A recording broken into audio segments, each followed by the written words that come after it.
Yo, what's up? It's Playmore Entertainment. Today I'm here with the one and only AyyWalker. Yes, sir. Hosted by yours truly, Don Frost, and my guy. Shiesty, man, you know what it is. Alright. Let's hop straight into it. Alright, yo, let me get the first question. This one's for all the producers out there. Spins or Z808? What do you Spins. go spins all the way? Bro, all the way, bro. You know, there's actually many ways to like edit the spins to make it like even better than it already is. And it's like, you know, it's just so perfect for every beat, you know? Bro, ain't no hesitation either. I didn't even finish the question. This guy like, yo, spins. Nah. Spins. Okay. Spins 808. We got that one out the way. Alright, yo, let's get into this for real, man. I saw you started playing guitar at 8, right? You come from a musical background, right? Your mom was an opera singer? Yes, sir. Man, that's crazy. Crazy. Okay. So we know all this, right? And it's like, when do you get to making beats? Like, what's the transition from like, I play guitar and now I want to make beats? What's the story like from there? Man, so like I grew up in the country. Like I grew up on a farm. And so like everyone that I went to school with, they were all listening to rock, like Metallica, Nirvana, you know, like that type of stuff. Yeah. And then like I ended up moving in like grade 6 to like a more like urban area, you know, like suburbia and stuff. And everyone was listening to like pop. You know, this is around the time where it's like that like jerk dance, you know, like teach me how to jerk, like Dougie and shit, Yes, like sir. Kesha. You know, That was a good time. That was a good time. Wake up in the morning. Yeah, I don't know. Pause. Do you still feel like that? I never felt like that. No, that's crazy. But anyways, yeah. So like, I went from like being super exposed to like just like rock, like hard rock, to just like pop and rap, and then like I don't know, I got involved with certain people who were listening to more like hard shit, like ASAP Rocky, Waka Flocka. Waka Flocka is the reason why I got into rap. So when I first heard Waka Flocka, I was like, man, this is like, this is rap. Like, this is crazy. What Waka Flocka track did it for you? Hard to paint. No, that's the one. Yeah, man, that is, that one, that one carried. Yeah, oh, let's do it, you know? Yeah. Bro, every track from Waka, that was like my favorite. And so like through Waka, I started like really liking rap, you know? I was like, man, I actually prefer this over rock and stuff like that. Actually, funny story, when GTA 5 came out, that's how I found out about Future. Jeez. Because Future has a song on GTA 5. Bro, I haven't played that game in years, but like I remember, you know, on the radio stations and shit, there'd be like, I forget the song, but yeah, that's how I found out about Future. I'm like, yo, who the fuck is Future?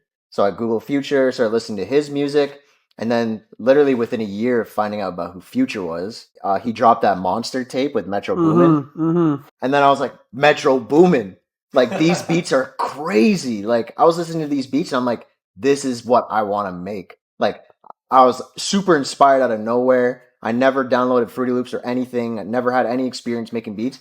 And I was just like, yo, fuck it. Like I want to try and make some beats like this. Have you gone down to Atlanta and worked with anyone like over there? Nah, bro. The only place I've ever traveled ever since I started making music was LA.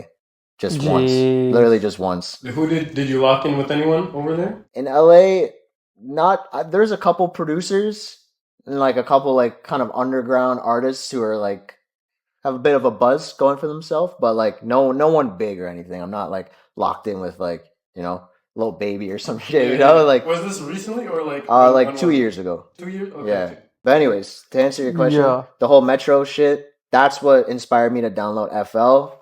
I downloaded FL, started like experimenting. Took me about a year to learn the program. Took me about 2 years to actually like start making decent beats. The rest is history. That's what it is, man. Okay. What would you say is your first major placement? So, Youngin Ace spinning. And I know about that one. I know. Yeah, it's a low key one. It's not a lot of people know about Youngin Ace. That placement was kind of crazy because it was actually from a Looperman loop. Gee, shout out Looper, man. If you know, you know. Yeah. Yo, man, Looper, man, responsible for how many hits, bro? What was that one Gunna baby track came off? Oh, yeah. Shout out Looper, man. What's the Minor to Go? Minor to Go, for sure. Shout out that was him. I got the placement. Minor to Go, right? Yo, I messaged him. Like, I actually, like, because I don't know. There's like a whole bunch of controversy with like Looperman. It's like, can you sell exclusives? Can you sell beats to labels and shit? I have no idea. But I messaged him before I even got the placement. I'm like, yo, can I like use this beat and sell it? And he's like, yeah, man. Miner to go responsible for a lot of placements, bro. Yeah. Shout out that guy for sure. Also, there's a big Future song that was produced with Looperman loops called Fly Shit Only. Yeah, not Miner to go, but like, yeah, Looperman's legendary. But anyways, so like, yeah, this beat, I got the loop from Looperman, uploaded it on YouTube as a little baby type beat. And this is actually the beat that blew me up, like made me who I am today. Because it got like, I think I got like 500,000 views in like a couple months. And I was making like $500-$600 every day off like leases, like $20 leases, $50, $70 leases. And then Youngin Ace, his record label, reached out to me and they're like, yo, we want to buy the beat. And I'm like, yo, like, it's going to be expensive because like it's blowing up on YouTube right now and I'm making good money off of it, blah, blah, blah. Yeah. Every day, bro, you're making money on that. They're going to have to pay a major piece of change for the beat, you know what I'm saying? Long story short, they bought it and that's what I used to buy my dream car with, the Jeep. I bought a Jeep. Jeez. Yeah. Which color? Silver. Yeah. What's the model? It's a Wrangler. I'll put it up. I can't lie. I don't know the models too much. It's a Wrangler. I'll send you a picture. It looks like a fucking monster truck, bro. How did you get the Sheff Jeep We Getting Money placement? Because I can't lie. I used to bump that. Yeah, bro. Everyone. All the time. If you don't know that song, you're living under a rock. But man, that story's crazy too. I mean, like, the whole thing about like my experience getting these placements is YouTube. Like, not a lot of type beat producers actually like, you know, get a lot of placements, but I've got every single one of my placements through YouTube. None through emailing, none through management, all through YouTube. So the Sheff G one, it's just a random YouTube beat, bro. I was just super like inspired by Lil Baby, and so I was making Lil Baby type beats. And I found the sample online. There was this other song that I was listening to, and I was like, yo, I really like that sample. I wonder who made that. And then I found the creator of the sample, went through all their stuff, found the We Getting Money sample, flipped it, made the beat, posted it on YouTube. It was probably maybe like 6 or 7 months after I posted it. It only maybe got like 5,000 views on YouTube. And then I got an email from Sheff G's label. And at the time, he was a nobody. Like, he was just like... Oh, true. Before the Sleepy and him blew up. Oh, yeah. Way. This is 2018. So I think they blew up in 2019. Yeah. Which is when We Getting Money dropped. I think We Getting Money is actually one of the songs that actually put them on the map. There's like No Suburban, which also put on them. Yeah, but like... It's crazy you were really a part of someone's whole come-up who's still man. like... Well, he actually just got out. Yeah, he's freed up. Yeah. Have you guys had any communication? Bro. Have you checked out your beats? 100%, yeah. With my whole like beat battle thing that I'm hosting, like I was using the We Getting Money beat for like the background beat in the videos. Yeah. And like I was just doing those like funny videos, you know. And then like he randomly commented on one of the videos saying like We Getting Money with like the shouting emoji. Jeez. And I was like, yeah. And then he messaged me, like he DM'd me, he's like, yo, here's my new email. Like, send some new shit. I'm like, say less. Got you. Jeez. So we can expect a So little AyyWalker and Sheff. Yeah, it's a new coming, man. For sure. But anyways, yeah, the We Getting Money beat, bro. It's just a random beat. And I remember, like, bro, I learned a lot of lessons from that song. The first lesson is, like, bro, I was making so much money off, like, these leases from my other beats going viral and shit, that when Sheff G's record label reached out to me, he was just a nobody at the time, and I didn't really give a fuck. Like, I was just like, oh, Sheff G, who's that? Like, I Googled his name, whatever. He probably had, like, 5,000 monthly listeners. Yeah. I'm like, oh, whatever, I'll sell the beat. And, yeah, I didn't really read the contract. I kind of got fucked over a little bit, you know? They handled it really well and shit. Like, they're super professional, and I still have a really good relationship with all of them. Yeah. But in terms of royalties, like, I don't have much on that song, which kind of sucks. But, like, that was just me not reading the contract, not investing in a lawyer, an entertainment lawyer, to, like, review it. So, you know, it's a legendary track, and, like, you know, it opened up a lot of doors for me, and as a part of my life, you know, it like, made me who I am. Yeah, no cap. Maybe that's, like, a trade-off for the money, right? For sure. And it's like, yo, it is what it is. at least like all these doors are opened up now, right? I have a really like positive mindset with life in general and music, and that's just like, bro, what's meant to happen will happen. It's meant to be. Like, there's a reason for everything, you know. So I'm not over here like super salty. I'm still like doing well for myself. So you know. Well, yeah, clearly. You know what I mean? Clearly. What was that? What was that we seen recently with the followers? Yo, I think this guy. We were talking earlier. Yo, he's getting a K a day, bro. Yeah. A K a day, bro. How are you getting it? I just recently started like making the AI music, right? So I was just like, I got introduced to the AI music, and then one of my friends actually like owns the website that like has all the AI voices and shit. Crazy. So he's like, yo, you should come do some like affiliate stuff with me, you know? Cause like I'm experienced with that type of stuff. So I'm like, all right, sure, I'll start making this AI music, whatever. I made a couple like little baby AI songs, and they all went viral, bro. Every time I post a little baby AI song on my Instagram, it goes viral. You know what's crazy? That one recently where you had the girl on the Tory Lanez one? Yeah. I can't lie, the Tory Lanez one. Crazy, right? Yeah, no, the vibe that it actually made, I couldn't imagine how it was going to go, and then it came, I was like, oh. Perfect, right? Yeah. Yeah. The AI is crazy because like you can sing and then like put it onto the AI site, and then you can change the pitch like flawlessly on the AI site, so it's actually in the rapper's like vocal range. So like if you're, for example, you could as a girl sing in like a super soprano high note, and then you can convert it to like Pop Smoke, and it would sound flawless. That's crazy. Like flawless Pop Smoke, you know, drop it by like 16 semitones or something like that, or 12, and it would sound perfect. That's what I did with the Tory and the Drake one and shit. Next question. Yo, I wanted to ask you more about posting to YouTube, right? So going back, you said you got inspired by Monster, Metro Boomin drops, right? I think that's also around the time Metro Boomin was doing the little Razor thing. He was pushing the Razor Beatkits, right? His drum kits were coming out. So when did you start uploading to YouTube, and like were you consistent with it? What leads to Sheff G buying your beat? So from getting inspired from Metro and learning how to make beats, I was introduced to like, you know, internet money. Right? Oh yeah. Shout out internet money. Yeah, internet money, them guys. Internet money, for real. Shout out Nick Mira, Taz Taylor, man. Like I was watching like also like KBZ. He's not really doing like YouTube anymore like he used to, but like, you know, I was watching internet money tutorials like Nick Mira and like all those guys like way back in 2019, you know, when they all had like a house and shit, and they're all like, that was like peak internet money times too. For real. And so I'm sitting there in my room like broke as shit, working part-time, like no idea what I wanted to do in life, like in college, still had no idea what I wanted to do in college, even as a career or anything like that. I'm like, how the fuck are these internet money mans showing me their phone on their vlogs, and they're just like scrolling through their PayPal notifications, like people buying beats? I'm like, yo, it's possible. Like, holy fuck. So basically, while I was broke and while I was hustling and in school and shit, no idea where I wanted to go, I was just casually, no expectations, just purely as just like a hobby, no expectations to make any money. I started uploading my shit on YouTube, and it took about a year and a half before I made my very first like $20 sale. Geez, so wait, what year is this that you're uploading it? So I started in like 2018. Okay. And then I probably made my first sale like halfway through.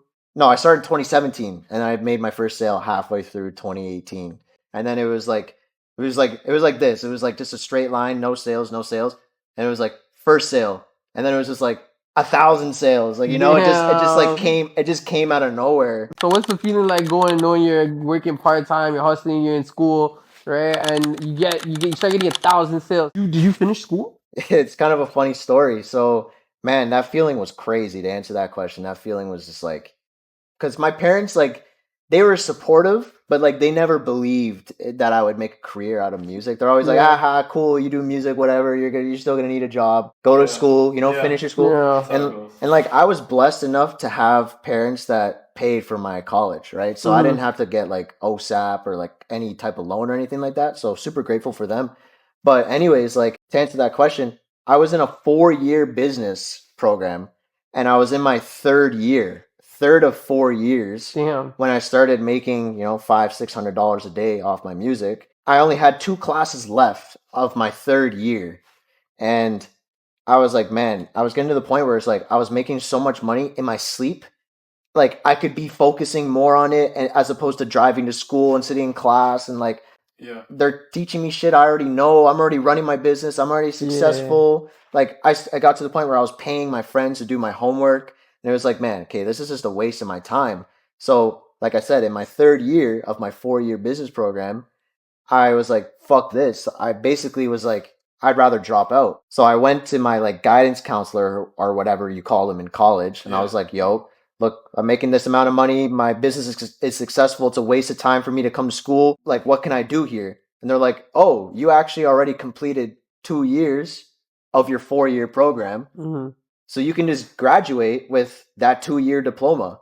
So I was like, oh, say less. So I got my 2-year business diploma. My parents are happy.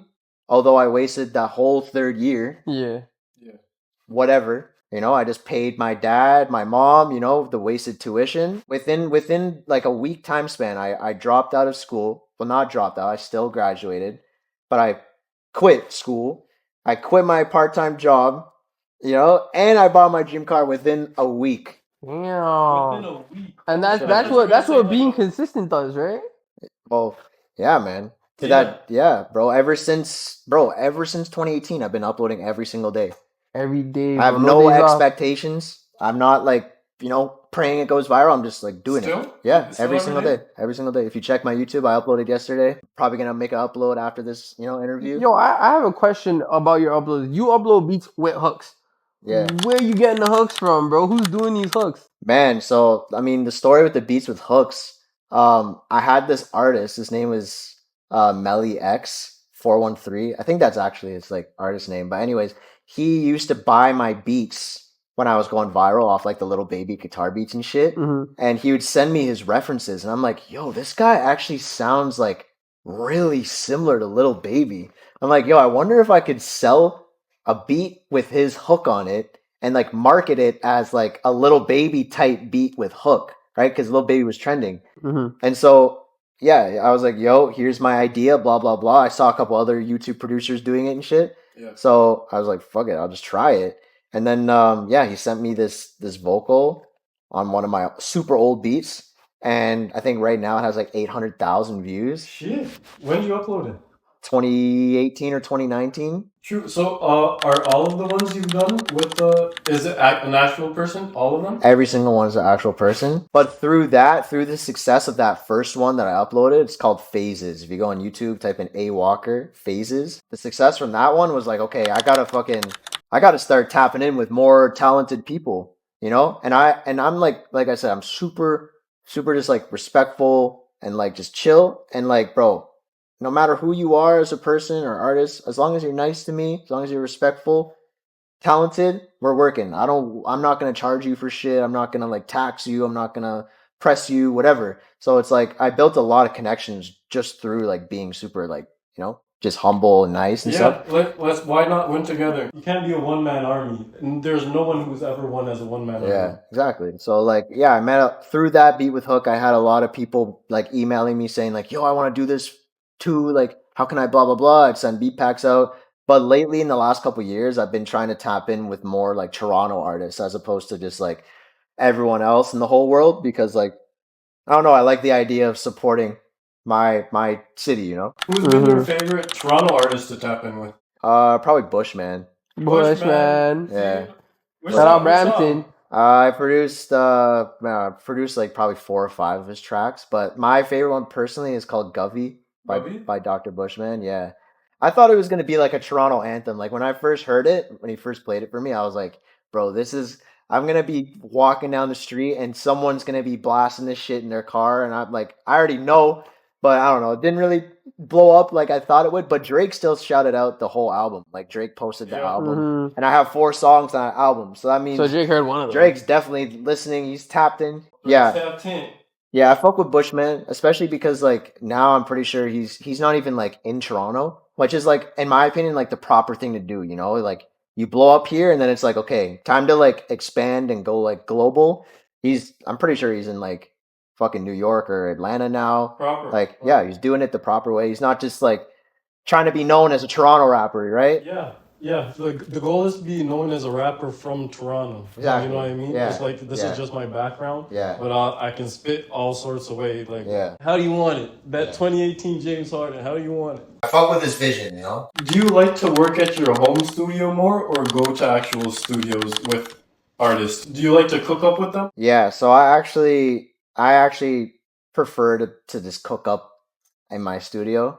Yeah. Like, I don't know, everyone's different, and like I know a lot of artists prefer to like be in the studio with their producer, which is cool. Like I'm down if you want to come through to my place or something, like whatever, or like link up at a studio. It doesn't really matter. But like I personally like just working in my studio because I have everything, right? I got a mic, interface, speakers, everything. I like it's fully equipped, you know. I just don't like bringing, you know, random people here that I've never met type shit. But like in terms of my actual like network, like yeah, I'm always working out of here. Even though I'm downtown, I really have no other reason to like go to big studios unless I'm like invited for any type of reason. But yeah. What would you say is your favorite studio experience? When I first started blowing up off YouTube, 2018, 2019, early 2020, like kind of just before COVID, I out of nowhere, like I never saw anyone else do this, but I just like made a story post and I'm like, yo, I'm gonna do an AyyWalker meet and greet downtown at Link's Music. Like hit me up now so I can like, you know, put your name in. And so I literally just set up a little meet and greet with like 8 other people, and all 8 of those people are like my day ones now. Like I never knew any of them, right? Because I was just always tapped in on my home studio. I was making $500-$600 a day, just like chilling in my bedroom and shit. So like, but the very first time I actually like put myself out there and like went to a studio, I invited 8 random people, and now they're like all my day ones, you know. So it's like I like that idea of just like, you know, meeting up and just like, you know, cooking. That's common for producers, right? Yeah, to just shout out to them, real day one supporters. Not everyone will support from day one. To stay tapped into, for sure. Always like to hear that. For sure. Yo, let's talk about the beat battles you've been doing recently, man. Yes, Yo, so what's up? Yeah, man. So I mean, that was kind of random. Like, bro, honestly, I hate to admit it, but bro, I've never even watched a beat battle. I've never, bro. I'm not, like barely knowledgeable in terms of beat battles and stuff, but. My boy Trey Gold. Yes, sir. Shout out Trey. EP. This guy just randomly hit me up because he's making big moves in Toronto right now, just like hosting all these events and shows. Shout out him. But yeah, he was like, yo, we should do a beat battle because like there's not too many producers downtown Toronto or just Toronto in general that are like that have good like placements and have like a name for themselves, right? Yeah. So I'm like, okay, sure. Like, yeah, I'd be down to like, you know, be a judge and like, yeah, I got some placements. It'd be good networking, meet some new people, give some opportunities out and stuff. And yeah, I had a couple Instagram names that I just had in the vault that I thought were sick. So Beatkits, I made that account in like 2020. The original motive for Beatkits was to actually sell like beat packages. I don't know, it's kind of just like a BeatStars type concept, but like it ended up flopping and I just had the account. So I was like, yo, Trey, like, why don't we use this account name, Beatkits? Now we're doing beat battles. You're planning to do these for a long term, right? Yeah, probably, I would say once a month. Once a month? Yeah, okay, once a month. By the time you see this, there'll be a posting up for the next one. Probably. Go get a ticket, man. She's gonna be going crazy by then. Who's your dream judge at one of your beat battles? Like who would you love to get out there? Yeah, fuck, that's a pretty good question. I mean, we got a pretty goated judge, Eli Brown. He's produced for Drake. Yo, Eli Brown going crazy, man. That guy, I think he's from the Bees too, right? Yeah. So, yo, shout out Eli Brown, man. He got one with Drake and shit too. That's crazy. Yeah, man. I mean, like, yeah, he's pretty goated. Like, and he was at the very first beat battle, so that's like, tight. Can't complain there, you know. But it would be pretty legendary to have some like super big poppin' producers coming through and shit. I don't know. The more events we host, the more we'll be able to network and like, you know, I've tapped in with a couple big producers that I'm hoping one day we'll be down to judge, like Evergreen. Shout out Evergreen. Yes, sir. Super humble, nice guy. The Lab Cook, me and him used to work in like 2020. He produced Plug Walk. Yeah, man. And what's it called? He also produced Carnival by Kanye. Damn. Yeah. So Lab Cook, you know, they're both they're both my boys, so I'm hoping at some point they'll be down to come judge and shit. Although it's like there's not really much in it for them. Yeah. But like it's super beneficial to all the people that come through to the Hey beat man, we battle. need this for Toronto, man. We need y'all to make it happen. The beat battles are gonna go crazy. Yeah, shit. Lab Cook pop out, and even the producers in Toronto. Maybe this will inspire some producers to go harder, and that might just end up leading to that placement like they're looking for too. You know. For sure. So you have worked with a lot of people, not just Sheff G and Wine, the few people we mentioned. You worked with D Block Hero, Central C early crazy. on, Armani White, and the list goes on. Mm-hmm. Yeah. Who has been your personal favorite to work with? Like what experience stands out? Yeah, I think the one that sticks out the most is definitely the Central C placement because man, that was just legendary, right? Because obviously Central C, who he is today, is like We can go bam for bam. We can go Yeah. M for M. Bro, Is that how they M for M? he's one of the biggest artists in the UK. Like Not just the UK. Yo, he's in the up world. right now, bro. Yeah, He's up. crazy. for sure. Yeah, 2018. This guy I just randomly got. I don't know why I remember it so vividly, but 2018 he DM'd me, and he was just like, "Yo, man, like I fuck with your beats, bro. I'm an artist. Like, yo, please follow me back. Like, I fuck with your shit. I found you through YouTube. Blah blah blah." And like, bro, if you're respectful, if you're nice, like we're working. I fuck with you. So like, I followed him back. I've been following him since ever since 2018. If you go look at our conversation, it says you've been following this account since 2018, Jeez. which was 2 years before he blew up. He originally hit me up because he recorded on this beat on one of my YouTube beats.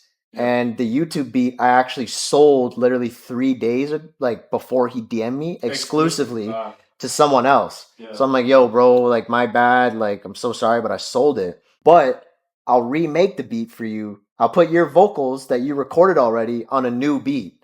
And he's like, okay, sure, we'll try it. So I just put I put the vocals that he recorded on a new beat and I sent it back to him. So I have raw like Central C vocals. Jeez. What's know? the song called? It's called Back to Back. Back to Back. Yeah, it's out right now. Like back and then the like number 2 and then back. Yeah. With Cairo Keys. Yeah, so he fucked with it. And then like I didn't really hear anything from him for like 2 years. Like he was like, oh, respects, he bought a lease, whatever, business is done. I didn't think anything of it. And then 2 years, fast forward, I'm living with Shaq Diesel. We were in the Diesel house. That's what we called it at the time. Yeah. It's basically like a big producer house, like, you know, clout house type shit, you know? We had 2 producers, manager, photographer, blah, blah, blah, blah. Anyway, so I'm living in the Diesel house with Shaq. And these guys every day are playing Central C. But at the time, I had no idea that was Central C. So they're playing these tracks back on his like Wild West album and shit. I didn't think anything of it. But I'm just like, yo, who's this like British rapper they're playing all the time? Whatever. So a year goes by, Drake posts Central C for his like Nocta advertisement. I'm like, whoa, what the fuck? That's Central C. That's my boy. Like, I have a song with him. I ran upstairs to Shaq and I'm like, bro, look, Drake just posted my boy Central C. And Shaq looks at me, he's like, your boy Central C?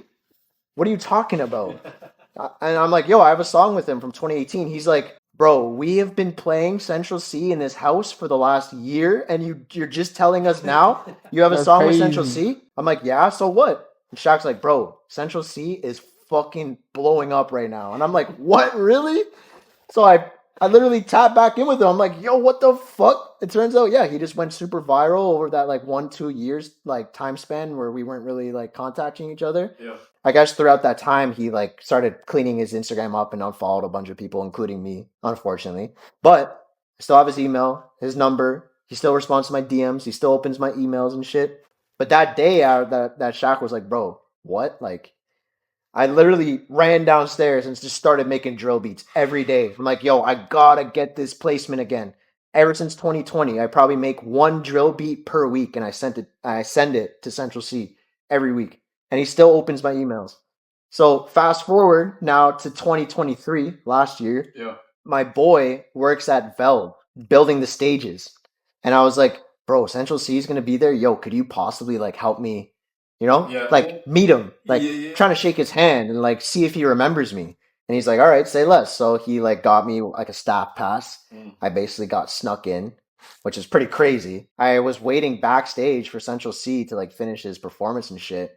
And like like he was just chilling in his trailer, right? Yeah. And so I went up to the security guard at his trailer and I'm like, bro, look, these are my DMs with Central C from 2018. This is the song I have with him. Like, I'm just trying to meet him. Like, can I meet him? Please, like, just shake his hand. Yeah. And the security guard's like, bro, that's mod, bro. That's mod fam. Like, yo, you have a song with him from 2018? That's mod. I'm like, yeah, bro. Like, yo, hook me up. And the security guard's like, all right, yo, I got you in 15 minutes. I'll like bring him out in 15 minutes.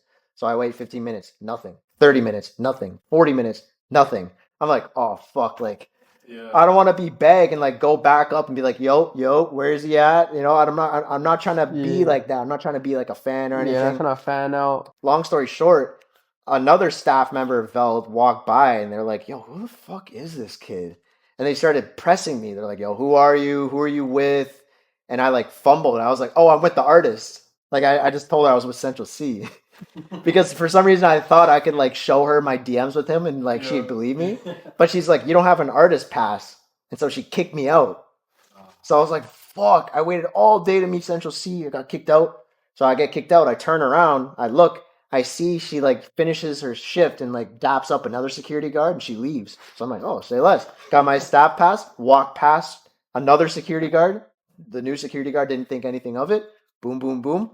Central C finishes performing. He's walking down the stairs. I'm standing right there. I'm like, yo, Central, it's AyyWalker. You remember me from 2018? He's like, yo, bro, what's good? Yeah, I remember you. Crazy. I'm like, crazy. I'm like, yo, I have your old phone number. Can I get your new one? I'm trying to send you beats. And he's like, bro, I see your emails. Just keep sending them. And I'm like, say less. Dapped him up and left. That feeling must have been blessed. Seeing someone walk off the Veld stage probably is one of the for sure bigger guys, and just knowing you're tapped in. Yeah, bro. And it's true because like on my email I have like mail track, right? And a lot of producers, if you're watching this, they already know about mail track. Mail track crazy.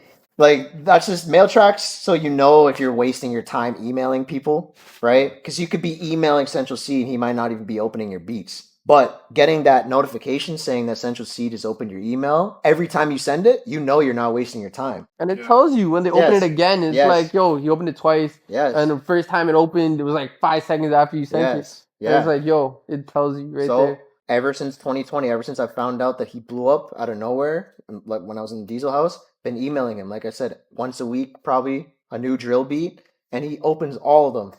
Every single one. Shit, you might have another one with Central C. You don't even know it right now. Sir. Watch out, AyyWalker Central C. Yeah. We need it. We need it. He needs it. The world needs it. No care. I literally have it manifested. I have a whiteboard in my studio, and I wrote at the top, just a random day in October 2023. I was like, I will get a Central C placement within the next year. It's coming. Yes, sir. It's gonna happen. I'm trying to run it back. You know, I already have a Central C placement, but it's his old shit before he blew up. So now I'm trying to get tapped in with his new shit, the harder drill, the more melodic stuff. Yeah. Because the song I have with him from 2018 is like more like a pop song. It's not even, that was like when he was still using autotune. Oh, true. Now he's just like rapping hard shit on drill beats. So it's like, that's the lane I'm trying to like send him now. So. Hold on, Next question. Hold on, loading screen. What are your thoughts on loops versus not using loops? Man, honestly, I'm a huge loop connoisseur. And the reason why I'm a loop connoisseur is because like throughout the years, I've built my, you know, my connections and the people that I fuck with.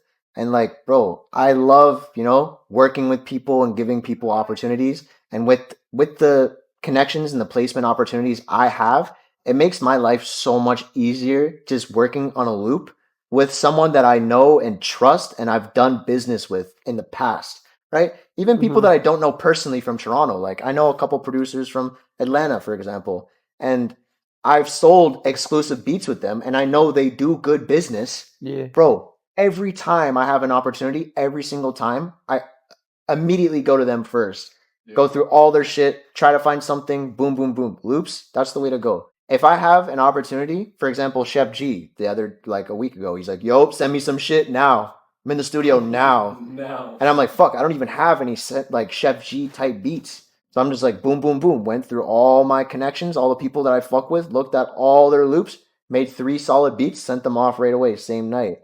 So it's like the like workflow is just crazy. Yeah. How long did that take you to make the 3 beats? The same night, send it off? Yeah. I mean, like the thing about Sheff G, if you actually like listen to his music, the beats are super simple. They're super simple. It's pretty much just like kick and snare and melody. That's pretty much his style now. So it's pretty easy to make those 3 beats, and also I've been making beats full time for almost 6-7 years. It's easy now. It's like a sixth sense, Yeah. You just... Oh, for sure. Definitely a sixth sense. Definitely. So yeah, man. I mean, I'm definitely all for making loops and like working with loops. I've done completely fine for myself doing that for the last 5-6 years. So it's like, yeah, I could sit down and like spend, I'm not too experienced making loops all the time, my own personal loops. So it would take me a lot longer than it would for maybe someone who's more experienced. But like I said, man, music is a collaborative process. Like you said in the beginning of the interview, like you can't make it to all these places all by yourself. Like impossible. If you got a team, if you got people riding for you, people who do good business, like just work with them, and it makes your life easier. You used to play guitar as a kid. Would you ever see yourself making your own guitar loops again? I have a couple times, actually. I sold a loop kit on my YouTube a couple years ago that had all of my own guitar samples, and it did pretty well. But I mean, like, I'm not like the type of person that knows like all the chords. So I just kind of like fuck around and see what sounds good. Whatever sounds good, as long as it sounds good. Yeah. So I mean, I love playing guitar, and like I still have that ability even after 10 years, 15 years. But yeah, no, I don't really make too many loops of my own loops nowadays. I'm more working with my connections and people that I fuck with. So when opportunities come, for sure, you best be ready. No cap, you can't just be using any person's loops because you don't know what's going to come back at the business side of things at the end of the day, right? They might just mess up the whole play for everybody. And beat doesn't get used. Now no one's doing business, I got one last question to ask you, you know what I'm saying? But what's your all-time favorite plugin? Shit. I mean, one that immediately came to my brain is the second you said it was Gross Beat. But like, I can't lie, I haven't been using Gross Beat too often lately. Yeah, I can't lie. Like Gross Beat, like it just feels like it's a classic. It's like up there, right? But there's all these new plugins always coming out, and sometimes the sound or like the things you could use Gross Beat for is just not happening right now. It sounds like Lightning McQueen in the third movie of Cars. If you guys know what I'm talking about. Yeah. When the other cars are passing. Nah, but Gross Beat does its thing, but like. What comes second to Gross Beat then? Shit, I'd say Omnisphere, man, because that shit is so versatile, like, yeah, there are like thousands and thousands and thousands of like preset sounds that are already made with Omnisphere, but each sound literally has like 3 inside sounds that make it up. 3 layers of sounds that make it the next sound, right? Yeah, and it's like you can go in and like tamper with something and within like a couple seconds make a completely new original sound. And it's just so versatile. Like you can create sounds too with Omnisphere, like sine waves and stuff like that. Like that super famous like yeet bass and like all the songs that go like meow. That's tough. Yeah, like you can make those on fucking Omnisphere in like 2 seconds, like however you want it to be, however long or short, bassy, non-bassy. Like Omnisphere is just fucking goated. And I think every producer would have Omnisphere in their top 3. I would say. Even though it's an old ass plugin, it's super fucking expensive, although I'm pretty sure most people don't have to pay for it. But like, yeah, Omnisphere, I'd say. Right before we wrap things up, I'm gonna ask, because I got Shiesty to produce. What is your favorite all time? Yeah, we gotta go with that. Then I probably have to go with. I can't lie, Keyscape. Keyscape is it's part of the Omnisphere bundle. Like you get all those together, right? So I mean, pretty much everything you get in Keyscape is in Omnisphere. So I think my answer would also be Omnisphere, right? But I'm also messing with. No, I'm messing with Omnisphere. I can't lie. Like I was trying to think about it. I was like, yo, the theory's confirmed. Yo, what's it called? Arturia makes some pretty good plugins too. I mess with those guys. 100%. Yo, yeah. If I gotta go with this, Omnisphere. If not, I might probably go with anything by Cable guys. Those guys be making crazy plugins too. For sure. This has been the AyyWalker interview. Once again, I'm Don Frost with my dog. T Shiesty, man. Thank you one more time. AyyWalker. We signing off. You know what it is, man. Playmore Entertainment.